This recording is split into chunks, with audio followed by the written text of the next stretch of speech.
छठवां स्थान, वेरोनिका यीशु का चेहरा पोंछती है। हम तेरी आराधना करते हैं हे क्रिस्त और तुझे धन्य कहते हैं, क्योंकि तूने अपने पवित्र क्रूस के द्वारा इस दुनिया को बचाया। एक धर्मी स्त्री ने जिसका नाम वेरोनिका था, यह देखकर कि यीशु का चेहरा पसीने और लहू से भरा हुआ है, उनको एक रुमाल दिया जिससे वह अपना चेहरा पोंछे, और देखो उनका पवित्र चेहरा रुमाल में छप गया। विनती, हे प्राण प्यारे यीशु, पहले तो तेरा चेहरा सुंदर था, पर इस दुख के मार्ग में बपतिस्मा पाकर मेरी आत्मा भी सुंदर हुई, पर मेरे पापों के कारण वह सुंदरता भी उड़ गई। हे मुक्तिदाता, तू ही उस सुंदरता को लौटा दे सकता है। अपने रूपों द्वारा ऐसा ही कर, के साथ है दुनिया स्थितियों में, और उन्हें तेरे तरफ यीशु, हे सर्वमान्य परमेश्वर की मां, प्रार्थना कर हम पापियों के लिए और हमारे मरने के समय आमीन। पिता पुत्र और पवित्र आत्मा की महिमा हो, जैसे आदि में हे प्रभु दया कर, हे कृष्ण दया कर, मरे हुए विश्वासियों की आत्माएं परमेश्वर की दया से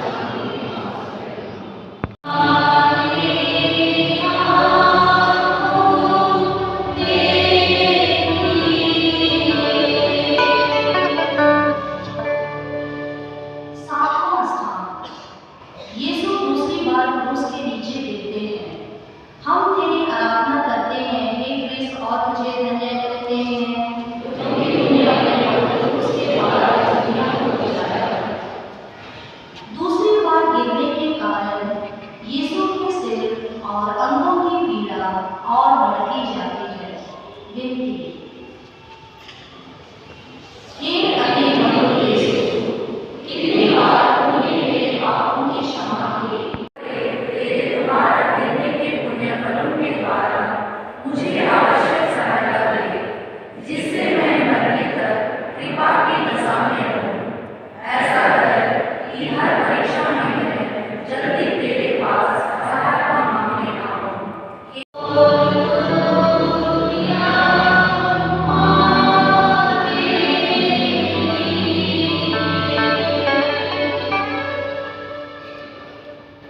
आठवां स्थान, यरूशलेम की स्त्रियां यीशु के लिए रोटी कलपती हैं। हम तेरी आराधना करते हैं हे क्रिस्त और तुझे धन्य कहते हैं, क्योंकि तूने अपने पवित्र क्रूस के द्वारा इस दुनिया को बचाया। ये स्त्रियां यीशु को लहूलुहान देखकर दया से भर आई और रोने कलपने लगी। पर यीशु ने उनसे कहा, हे यरूशलेम की पुत्रियों, मेरे लिए मत रो, पर अपने और अपने बालकों के लिए रो। विनती, इनके द्वारा मैं न केवल नरक के योग्य बन गया, परंतु मैंने तुझे अप्रसन्न किया है, जबकि तूने मुझे इतना प्यार किया है। नरक और मुझे सदके तेरे प्रेम का स्मरण करता हुआ मैं अपने पापों के कारण रोता हूँ। प्रणाम मरिया, कृपा से पूर्ण तेरे साथ है दुनिया की स्थितियों में, और उन्हें तेरे तरफ यीशु, हमारे मरने के समय आमीन। पिता पुत्र और पवित्र आत्मा की महिमा हो, जैसे आदि में हे प्रभु दया कर, हे कृष्ण दया कर, मरे हुए विश्वासियों की आत्माएं परमेश्वर की दया से नौवां स्थान, यीशु तीसरी बार क्रूस के नीचे गिरते हैं। हम तेरी आराधना करते हैं हे क्रिस्त और तुझे धन्य कहते हैं, क्योंकि तूने अपने पवित्र क्रूस के द्वारा इस दुनिया को बचाया। यीशु की निर्बलता अत्यंत बढ़ गई थी, साथ साथ सिपाहियों की क्रूरता भी बढ़ती जाती थी। यीशु तो मुश्किल से आगे चल सकते थे, इस पर भी सिपाही घोड़ों की मार से उन्हें चलाते थे कि जल्दी पहुंचे। विनती,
गिनती